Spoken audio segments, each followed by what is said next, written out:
नमस्कार, जनाधिकार TV news network में आप सभी का स्वागत है। मैं हूं आपके साथ कंचन मिश्रा। चलिए रुक करते हैं आज की कुछ खास खबरों की तरफ। राहुल गांधी अमेठी की तरह रायबरेली भी छोड़कर भाग जाएंगे, केशव मौर्य। मध्य प्रदेश के उप मुख्यमंत्री केशव प्रसाद मौर्य ने कैसरगंज लोकसभा सीट से भाजपा प्रत्याशी करण भूषण सिंह की नामांकन सभा को संबोधित करते हुए कहा कि राहुल गांधी जिस प्रकार अमेठी छोड़कर भाग गए, उसी प्रकार इस बार भी रायबरेली छोड़कर भाग जाएंगे। उन्होंने कांग्रेस पर तुष्टीकरण का आरोप लगाते हुए कहा कि कर्नाटक में कांग्रेस ने पिछड़ों, गरीबों और दलितों का आरक्षण जानबूझकर संविधान के खिलाफ जाकर मुस्लिमों को दे दिया। केशव प्रसाद मौर्य ने मंच से लोगों को संबोधित करते हुए कहा कि कांग्रेस के इस रवैये पर भी अखिलेश यादव चुप क्यों हैं। उन्होंने विपक्षी दलों पर सियासी प्रहार करते हुए कहा कि सपा, बसपा और कांग्रेस बड़ी बीमारी है और इस बार भाजपा के 400 सीटों के पार होते हुए ही ये तीनों बीमारी देश से भाग जाएंगी। डिप्टी सीएम ने दावा किया है कि कैसरगंज सीट पर कमल का परचम रिकॉर्ड मतों से लहराएगा। राम मंदिर का जिक्र करते हुए केशव प्रसाद मौर्य ने कहा कि अगर नरेंद्र मोदी पीएम न होते तो राम मंदिर निर्माण नहीं हो सकता था। उन्होंने राहुल और अखिलेश को आड़े हाथों लेते हुए कहा कि जिन्होंने प्रभु श्रीराम को काल्पनिक बताया, उन्हें श्री राम लीला प्राण प्रतिष्ठा का न्योता मिलने के बावजूद वे लोग अयोध्या कार्यक्रम में नहीं गए। उन्होंने कहा कि जिन्होंने राम को ठुकरा दिया है, जनता 2024 के लोकसभा चुनाव के परिणाम में उन्हें ठुकराकर उनका सुपड़ा साफ कर देगी। केशव यही नहीं रुके, उन्होंने अखिलेश के पीडीए का अर्थ परिवार डेवलपमेंट अथॉरिटी बताते हुए कहा कि कांग्रेस के साथ गठबंधन करने वाली समाजवादी पार्टी आखिर ओबीसी, दलित और गरीबों के कांग्रेस द्वारा आरक्षण छीने जाने पर चुप क्यों है। मोदी सरकार की तमाम जन कल्याणकारी योजनाओं का बखान करते हुए भाजपा को भारी बहुमत से जिताकर तीसरी बार नरेंद्र मोदी को पीएम बनाने की अपील की है। तो 400 पार मोदी सरकार चाहिए। आप सब लोगों को बहुत सारे विषय हैं, यहाँ पर बहुत सारे मेरे किसान होंगे जिन्हें सम्मान निधि मिलती होगी। मिलती है किसी को? हाथ में तो मिलती है। ये अगर सम्मान निधि आप चाहेंगे वो जारी रहे तो 400 पार के साथ मोदी सरकार चाहिए। अगर आप चाहते हो या देश भ्रष्टाचार मुक्त हो तो मोदी सरकार को 400 पार के साथ बनाने का काम करिए। अगर आप चाहते हो कि जिस तरीके से 10 साल में मोदी जी ने 52 करोड़ बैंक खाते खोल करके 34 लाख करोड़ रुपया दिल्ली से भेजा, मेरे भाई बहनों, पहले 1 रुपए में से 15 पैसा लोगों के पास पहुंचता था, लेकिन मोदी जी ने 34 लाख करोड़ भेजा और पूरा 34 लाख करोड़ लोगों के खाते में पहुंचा। अगर ये सपा, बसपा, कांग्रेस वालों की सरकार होती तो लोगों को 5 लाख करोड़ मिलता, 29 लाख करोड़ का ये घोटाला कर चुके होते। लेकिन आप सबके आशीर्वाद से इस देश में कमल का फूल खिला है, यहाँ का विकास हुआ है, यहाँ सुशासन आया है, यहाँ गरीबों की भलाई के लिए अनेक काम हुए हैं। आप सब लोगों को आज यहाँ पर मैं नामांकन सभा के माध्यम से करण भूषण जी आ गए, आप सब अपना आशीर्वाद को हाथ उठा करके दीजिए। और इसलिए मैं आप सब लोगों को आज यहाँ पर आह्वान करूंगा, ये कांग्रेस पार्टी जो गरीबों की भी विरोधी है या दलितों, पिछड़ों, आदिवासियों की भी विरोधी है, यह पार्टी केवल मुस्लिम तुष्टीकरण की घटिया और घिनौनी राजनीति करना चाहती है। अभी कर्नाटक के अंदर कांग्रेस की सरकार है, ओबीसी का आरक्षण छीन करके मुसलमानों को दे दिया। कांग्रेसियों, सपाइयों, मैं तुमसे पूछना चाहता हूँ, यह अधिकार जब संविधान ने तुम्हें नहीं दिया तो तुमने कैसे ओबीसी का आरक्षण छीन करके मुसलमानों को दिया? और श्री अखिलेश यादव जी, आप पीडीए की बात करते हो, कहां आपका पिछड़ा दलितों संख्या चला गया? आपका पीडीए झूठ है, आपका पीडीए परिवार डेवलपमेंट अथॉरिटी है। आपने श्री राहुल गांधी से ये पूछने का साहस नहीं दिखाया कि पिछड़ों का आरक्षण छीन करके मुसलमानों को क्यों दिया गया। आपने कभी ये नहीं पूछा कि आंध्र प्रदेश के अंदर 5% आरक्षण क्यों दिया गया।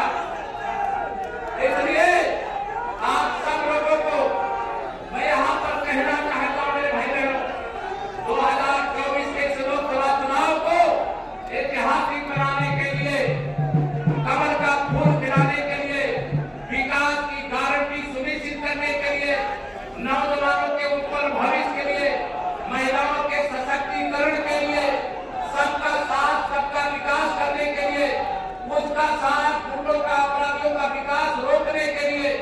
कमल का फूल खिलाने के लिए मैं आप सब लोगों से अपील करता हूं। आप सब से तो मैं निवेदन कर रहा हूं, आपके यहाँ 20 मई को चुनाव, 20 को है ना, 20 मई को चुनाव है। आज तारीख कौन सी हो गई? 3 तारीख हो गई, यानी आज से अगर 20 तक जोड़े तो कुल 18 दिन है। आज को भी मिला करके 18 दिन में महाभारत का परिणाम आ जाता है।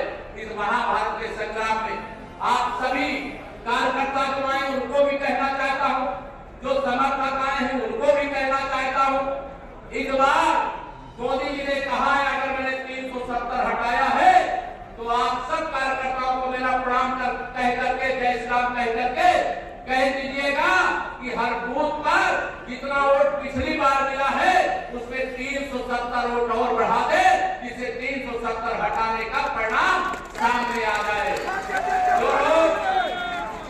जो लोग अपने अपने बूथ पर 370 बढ़ा सकते, जरा हाथ उठा बताओ मुझे। सब लोग बढ़ा सकते हो तो मेरा आना सार्थक हो जाएगा। अगर 370 हर बूथ पे आपने वोट बढ़ा दिया तो चाहे सपा वाला हो, चाहे कांग्रेस बसपा वाला हो, चाहे कांग्रेस वाला हो, उनकी जमानत कोई बचा नहीं सकता है। आप में से कई लोग राम जन्मभूमि पर भव्य मंदिर की लड़ाई लड़े हैं। यही सपा बसपा कांग्रेस के लोग किस प्रकार से हमारा आपका उपहास करते थे कि रामलला हम आएंगे, मंदिर भव्य बनाएंगे, लेकिन तारीख नहीं बताएंगे। लेकिन जब तारीख बताई गई 22 जनवरी 2024, जब देश के प्रधानमंत्री एक राम भक्त के रूप में अयोध्या आए, उसका निमंत्रण श्री राम जन्मभूमि तीर्थ क्षेत्र ट्रस्ट की ओर से भगवान श्री राम को कार्तिक बताने वाली कांग्रेस को भी दिया गया। राम भक्तों पर गोली चलाने वाली समाजवादी पार्टी को भी दिया गया। लेकिन ना श्री राहुल गांधी आए और ना श्री अखिलेश यादव जी आए।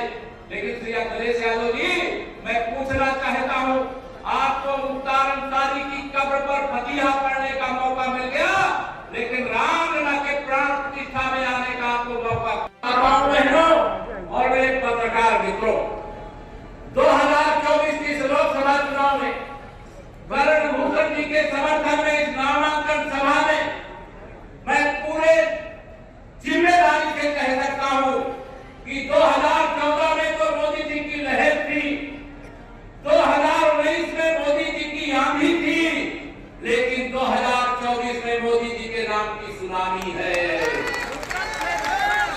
इसलिए कैसरगंज लोकसभा से उत्तर प्रदेश की जो रिकॉर्ड वोटों से जीतने वाली सीटें होंगी, उसमें कर्ण भूषण जी को भी रिकॉर्ड वोटों से विजयी बना करके यहाँ की जनता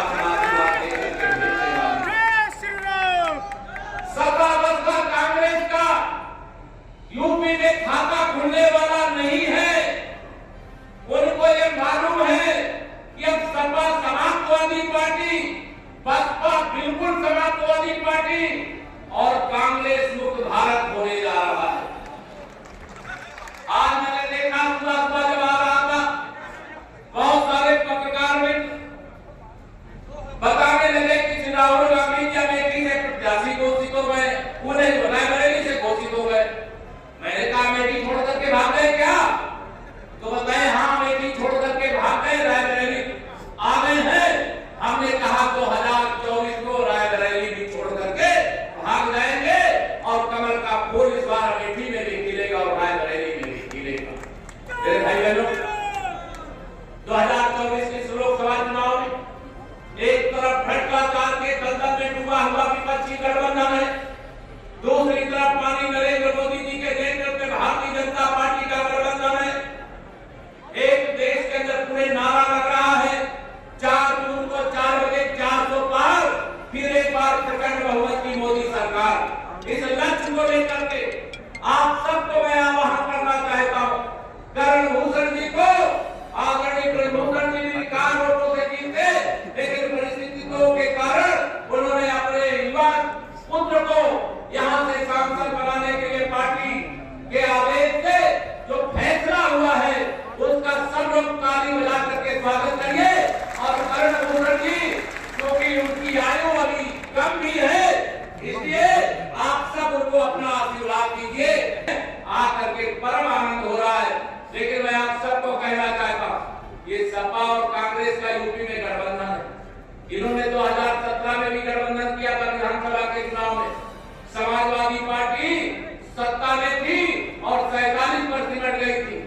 कांग्रेस पार्टी के मुक्ति का अभियान शुरू हो गया था। 2024 में ये फिर गठबंधन करके आए हैं और पूरे देश के अंदर एक दुष्प्रचार कर रहे हैं कि अगर माननीय नरेंद्र मोदी जी 400 सांसदों के साथ देश के प्रधानमंत्री बन जाएंगे तो संविधान खतरे में पड़ जाएगा, लोकतंत्र खतरे में पड़ जाएगा। अरे आईसीयू में पड़े हो सपा बसपा कांग्रेस के लोग, लोकतंत्र के पुजारी पर आरोप लगाते हो। जो पहली बार सांसद चुने जाने के बाद लोकतंत्र के मंदिर यानी संसद भवन में प्रवेश करने से पहले वहां पर माथा टेका था, याद है कि नहीं? आप सब लोग को याद है। उनको कहते हो लोकतंत्र के कारण खतरे में पड़ जाएगा। उन्होंने कहा आज से मेरा एक ही प्रधानमंत्री के रूप में धर्म ग्रंथ है जो बाबा साहब भीमराव अम्बेडकर जी का लिखा हुआ संविधान है, वही मेरा धर्म ग्रंथ है। उसमें एक एक लाइन जो लिखी है वही मेरे लिए श्री रामचरितमानस की तरह चौपाई है, गीता की तरह उपदेश है और देश की सेवा करने का संकल्प। मैं आप सब लोगों से यहाँ ये कहना चाहता हूँ, न लोकतंत्र खतरे में है न संविधान खतरे में है। खतरे में है तो सपा बसपा कांग्रेस जैसे भाजपा और मोदी विरोधी दलों का राजनीतिक अस्तित्व खतरे में है। आप सबको यहाँ भी ध्यान में रहना चाहिए। कल मैं देख रहा था एक पाकिस्तान की संसद के अंदर खड़ा होकर के राहुल गांधी चालीसा पढ़ रहे थे। अरे भैया, पाकिस्तान वालों को राहुल गांधी की चालीसा पढ़ने की क्या जरूरत है? इसलिए पढ़ रहे तो कांग्रेस छूट करती है।